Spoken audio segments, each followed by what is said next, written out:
Welcome to the Motorsport Coaching Podcast, sponsored by Motivate Training and Management. This is a podcast where we talk to drivers and industry experts to help you maximize your performances on and off the track. Let's get started with today's show.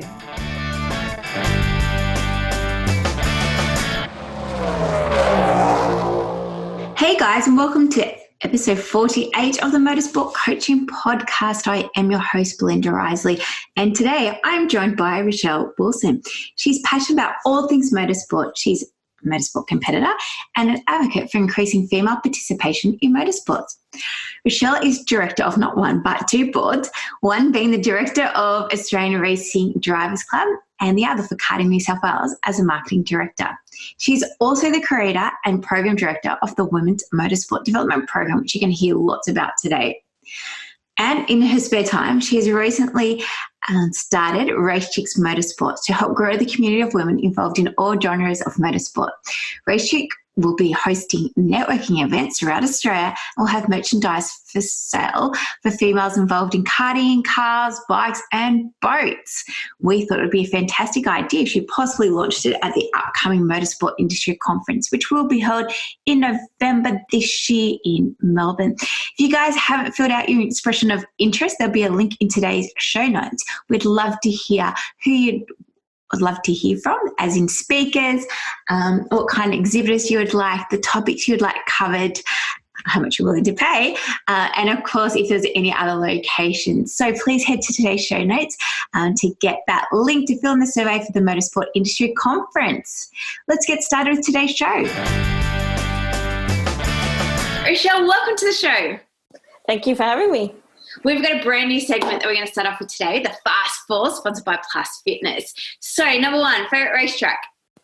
Sydney Motorsport Park, GP circuit. Number two, pineapple on pizzas. Absolutely. I think so too. Question three, Ford or Holden? This one I'm torn. Originally a Holden fan, but I'm a massive Scotty McLaughlin fan. So, there you go. Bit of both. Right. A bit like me. And number four, fruit or vegetables? Veggies. Fantastic. Well, thank you for participating in our new segment. Now, let's learn a little bit more about you, Rachelle. How did you develop your love for motorsports? I actually don't know. I don't know where it came from.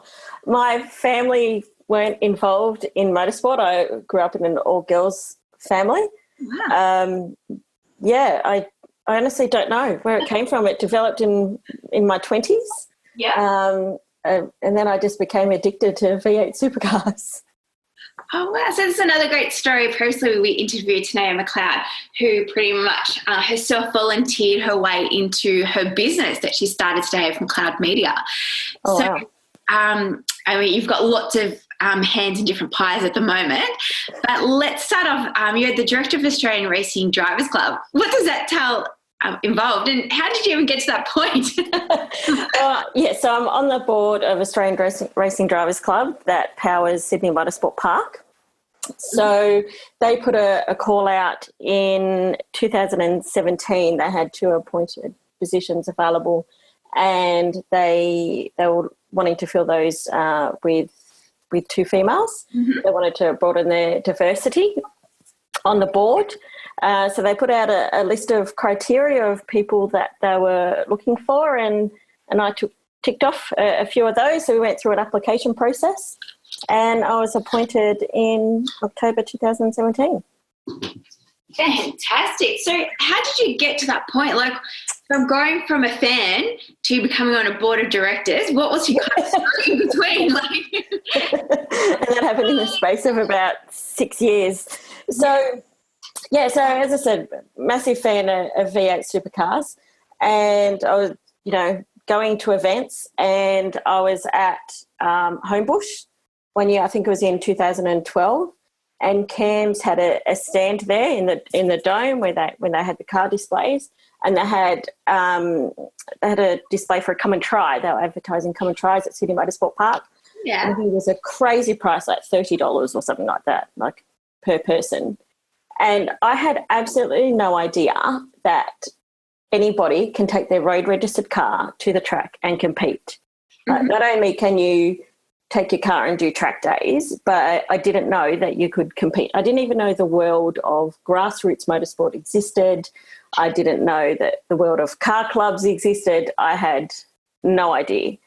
So went and signed up definitely. I couldn't throw my money at them fast enough, I don't think.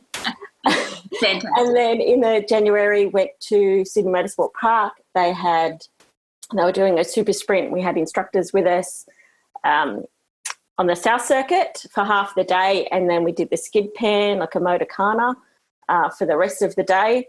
At the time I was driving my road car, which is a Subaru Liberty all drive with an electronic handbrake. So that didn't go well for the Motorcana. But the super street, I was just in my element and I just absolutely loved it. So New South Wales Road Racing Club, who the Women's Motorsport Development Program is run through, had a stand there and they were promoting women in motorsport. They were trying to get an all-girls team for a 6-hour regularity event in Wakefield in July that year.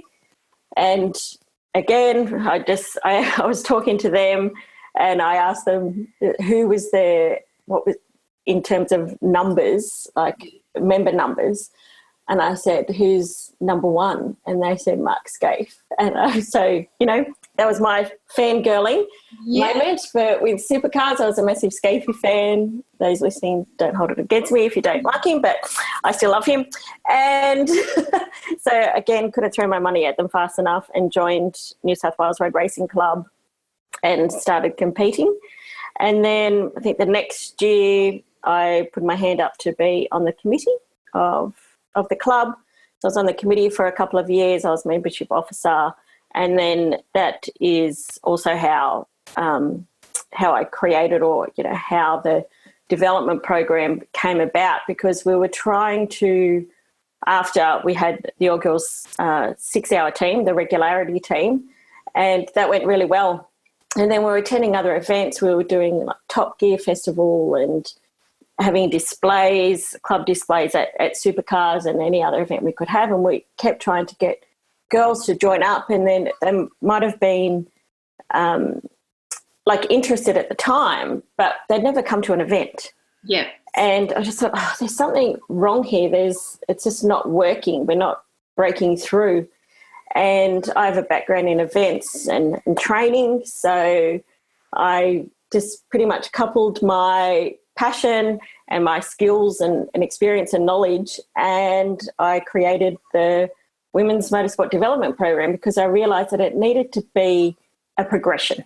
Yes. And there's so many different elements to competing in motorsport, and there's different disciplines as well. People like different things. Correct. So, and I realised, it's very intimidating for somebody that doesn't have anybody in their family that they've been involved in motorsport.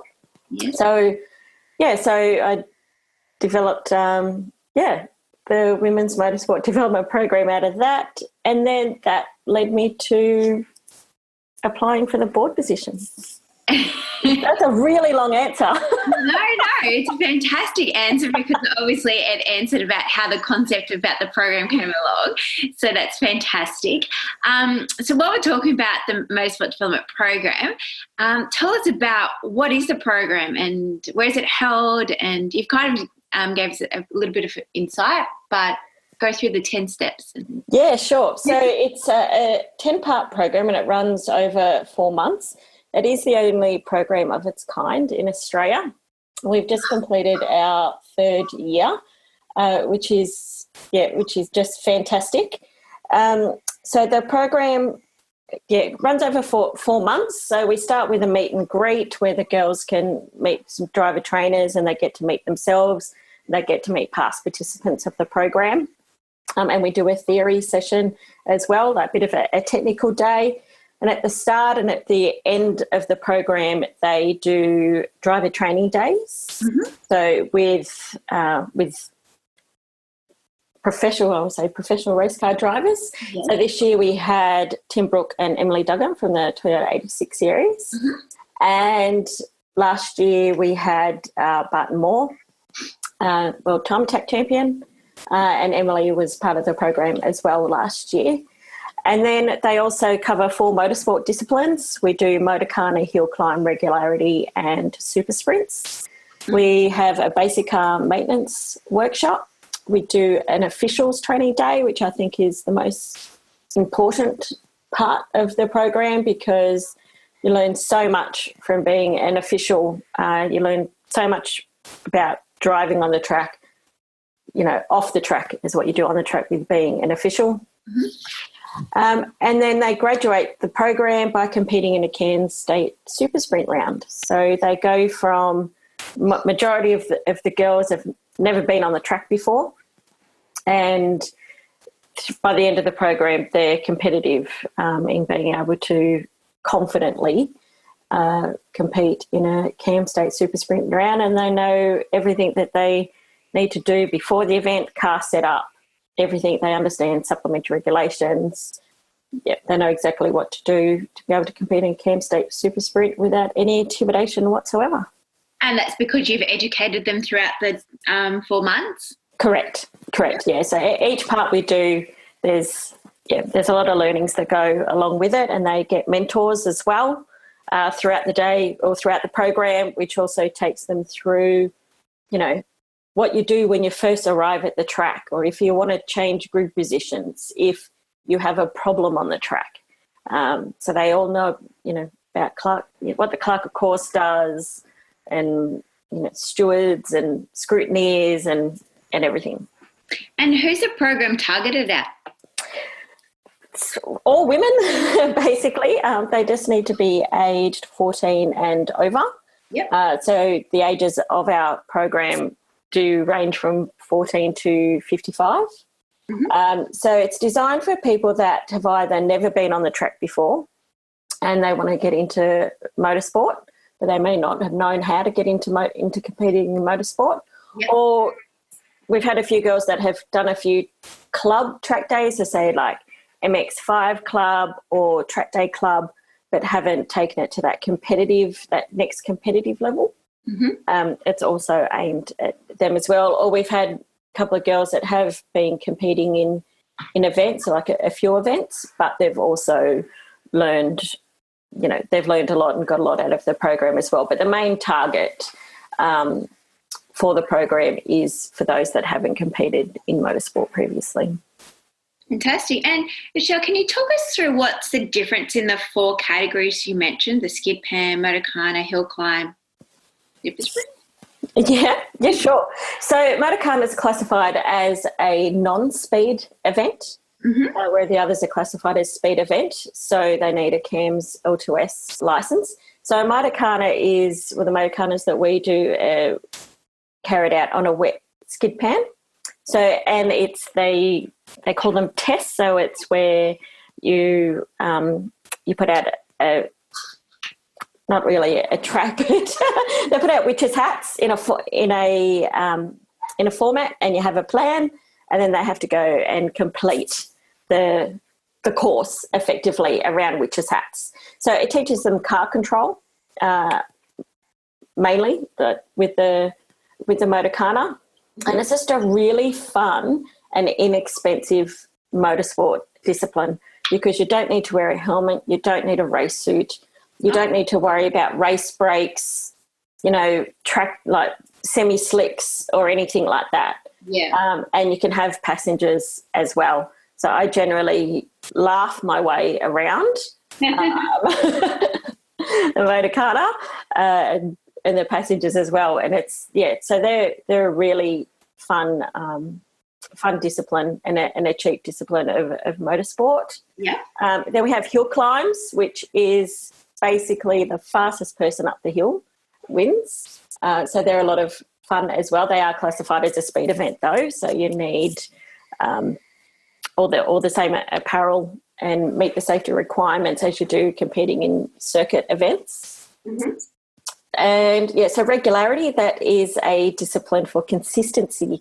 So you don't need to be the fastest car on the track to win a regularity event. You need to be just the most consistent, and that means that you need to be in control of the car all the time. So you need to be braking at the same point, each corner, looking at your revs, changing gears at the same revs each corner, following the same driving lines each lap. So you nominate a time that you think you're going to hit each lap, and then you go out there and try and hit it, and then the closer you get to the time, the more points you get, and the person with the most points wins. Fantastic. And are all these in your own car?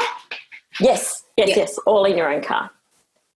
You can do them all in your road registered car. And super sprints it's basically they're qualifying laps. So you're not out there racing cars that are on the track with you. There are cars out on the track with you at the time, but is all about getting that one fast lap. And the person with the fastest lap on the day wins that event. Fantastic. And is that what you compete in yourself? Yes, so I compete, in all those in all those events. So mainly super sprints, and we do regularity events as well. We have New South Wales Road Racing Club has a big 6-hour regularity event each year, which is a great event. It's a team event, so that's a lot of fun. And hill climbs as well, mainly do down at Huntley Hill Climb with Wollongong Sporting Car Club. Fantastic. And Rach, why is this program the only one in Australia? Like, I'm obviously in Melbourne, and yesterday I was talking to someone, they're like, oh, do they have it in Melbourne? And I'm like, I don't know, but I'll ask the lady who created the program tomorrow. No, it is franchising out or like running the program. Oh, obviously it's a lot of time for you and just stuff that you do. But, has there been any interest from other states? I think it's such a fantastic program. Yeah, definitely. We have had interest and questions from nearly every other state in Australia. It is a matter of, well, one, yes, I do this on a volunteer basis, so I don't think I have time to do it in other states. It's just a matter of setting it up and having the network available. We're very lucky with our relationships through New South Wales Road Racing Club and the relationships that they have with a lot of the other car clubs, and the support that we have is, why this program is successful. Yeah.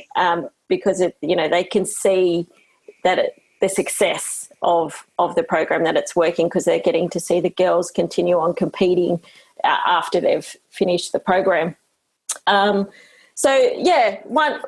day, I don't know when, I would definitely love to be able to replicate it in other states.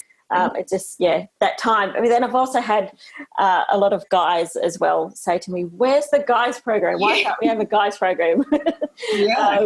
So again, that comes down to time in putting a program together. Because the guys can see the value in it as well.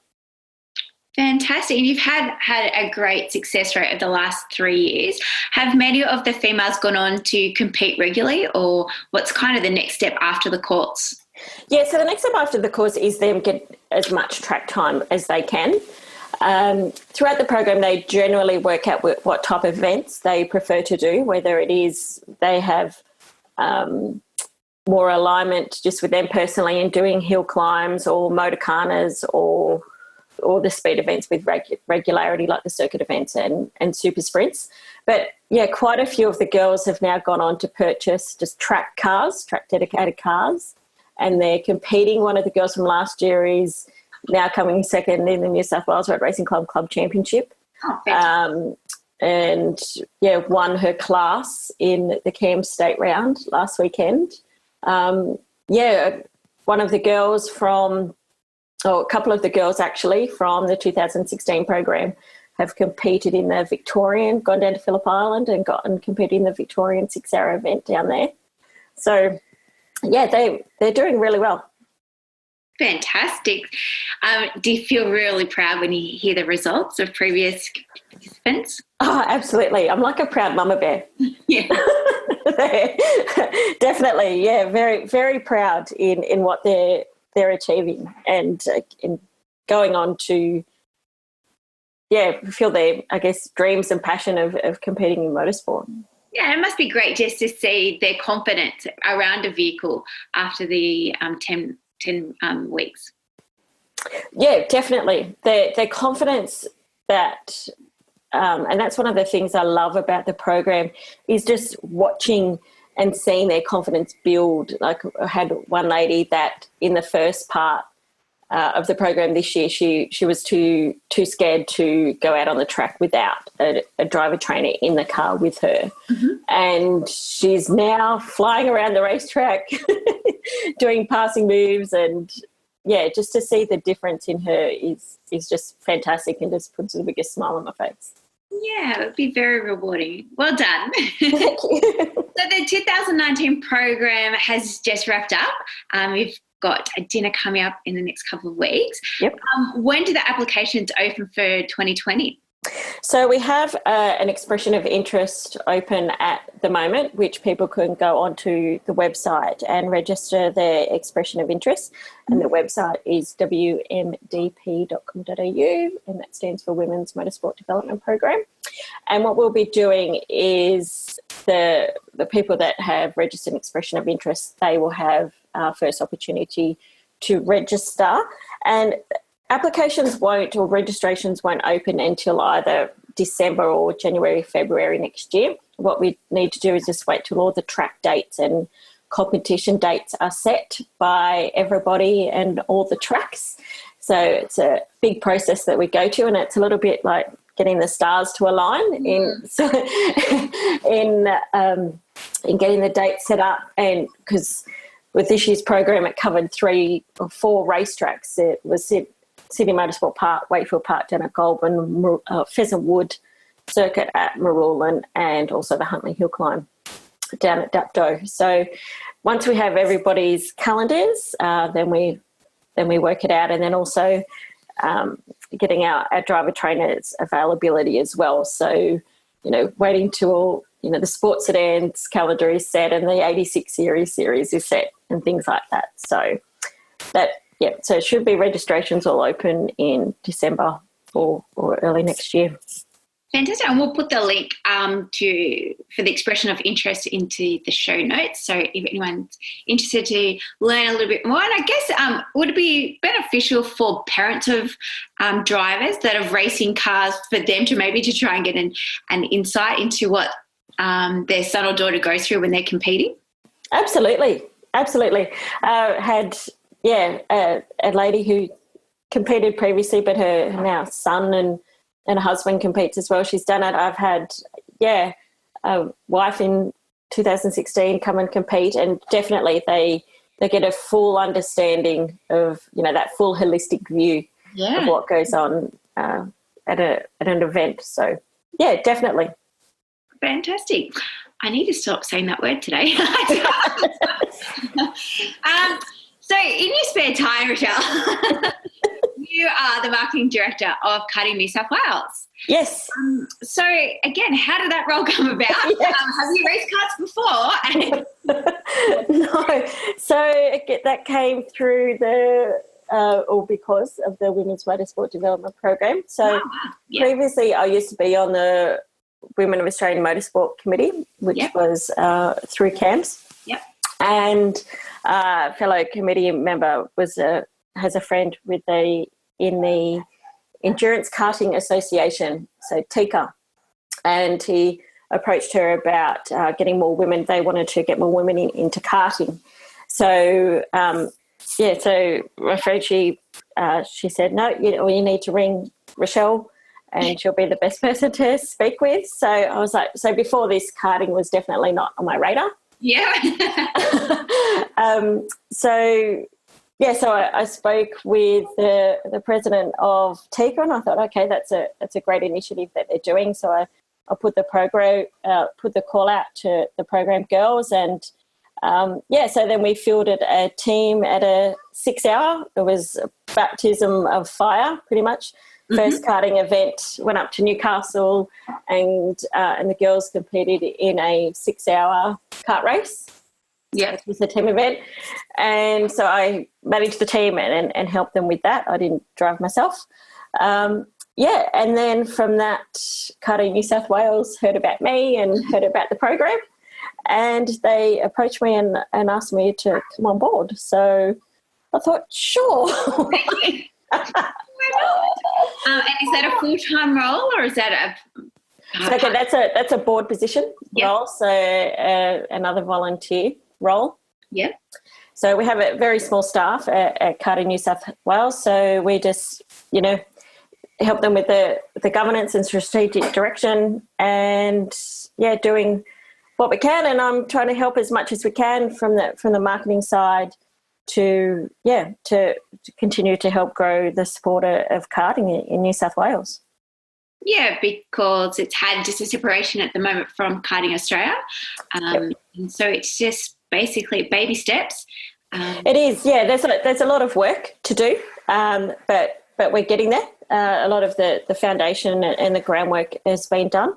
So, so getting all our, even just making sure all our systems and processes and trying to make it as easy as possible for all our karters and all our families to attend events. So what is the big objective with Karting New South Wales? Are they wanting to get families back into grassroots karting, or what? Yeah, absolutely. And then we'll also be looking at, doing a development program for juniors, and then as well for, I'll be focusing obviously on women in karting as well. But even our officials, supporting our officials and volunteers as well, but also really looking at that advocacy for karting as a sport. It's a fantastic sport for families. So, really just advocating as much as we can for the sport of karting. I was going to say fantastic, so I had to stop there. Yes, when Karting New South Wales first came up, I've already put up my hand to do the junior driver development, obviously the off-track development stuff. So don't forget me. No, not at all, not at all. And then in your spare time, the other sport apparently getting married soon.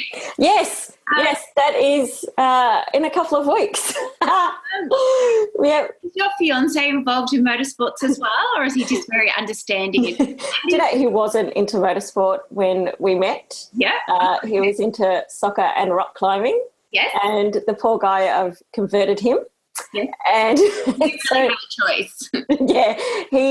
So he competes as well. And then he was also involved in the committee of New South Wales Road Racing Club. He was the president for a couple of years and vice president before that for a couple of years as well.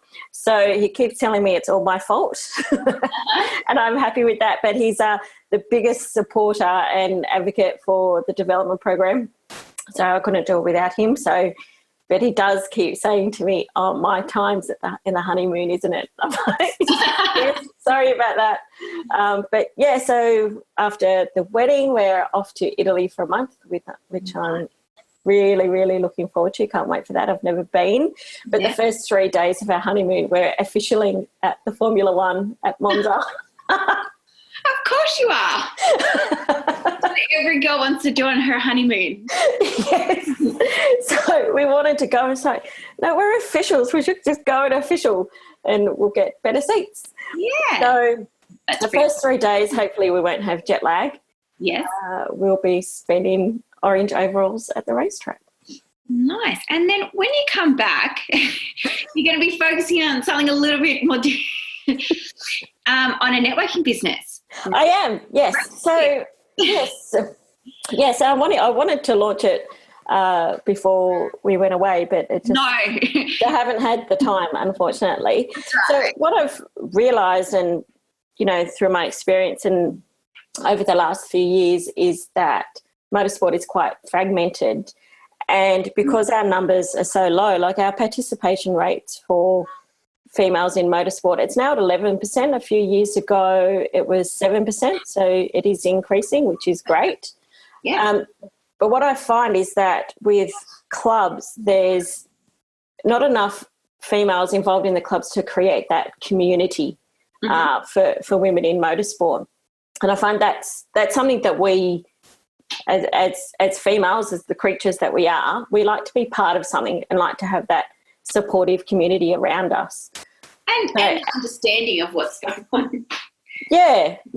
And that's another reason why the development program is a success, is because it's creating that the community amongst themselves. They're getting to meet like-minded women. They're in that safe space, which is important and part of the program. So I wanted to expand on that and create a networking, I'll host networking events and just create a community for women across all, the different genres of motorsport. So across karting, karts, cars, bikes or boats, it doesn't matter what form of motorsport you're in, and try and create that networking community, that we can meet other women involved in the sport. And if a car club doesn't have, or a kart club or a bike club doesn't have, enough women involved to create that community, then there's another avenue to meet other like-minded women. So hopefully this one will be national. We'll be able to do some networking events, and then through that as well, have some merchandise so that, everyone's a race chick. If you're involved in motorsport, it doesn't matter if you're a driver, if you're a rider, whether you're involved in admin, you're an official, you're, a mum, a support person or a sister, it doesn't matter. If you're involved in motorsport, you can be part of the Race Chicks community because we're all race chicks. And are these events going to be face-to-face or online? Or? I like to do them face-to-face. Mm-hmm. I think there's no better way to meet other women in motorsport than over a glass of wine. So, so we'll, so I'll be looking at that when we come back in October. Well, maybe you can launch it at the Motorsport Industry Conference that looks like it will be definitely going ahead November 29 and 30 down in Melbourne. Oh, fantastic. So that will be on the Friday and the Saturday. So maybe we can launch it down there together. That sounds very exciting.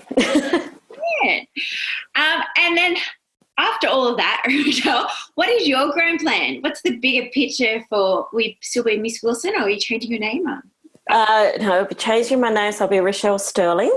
Look, my grand plan, one, it would be great if eventually we don't need the Women's Motorsport Development Program in its current state, that there's enough, that we're marketing motorsport in a way that everybody knows that you can take your road car, that you can bring your road car to the track, or how easy it is to get into motorsport, and there's no intimidation there because our numbers are higher, so it won't be that the male-dominated sport that it is now. So I think the grand plan would be to, expand the development program in its current state in some form, increase it in states. But for me, ideally I'd love to be able to be working in the motorsport or the automotive industry. Yes. Currently I'm operations manager and events manager, not involved in the motorsport industry. So that'd be great if I could tie my passion and my career together, that would be wonderful. But until then, I'll continue to volunteer as much as I can and help increase female participation. I love it, Rachelle. We love you. You're doing the sport, and thank you very much.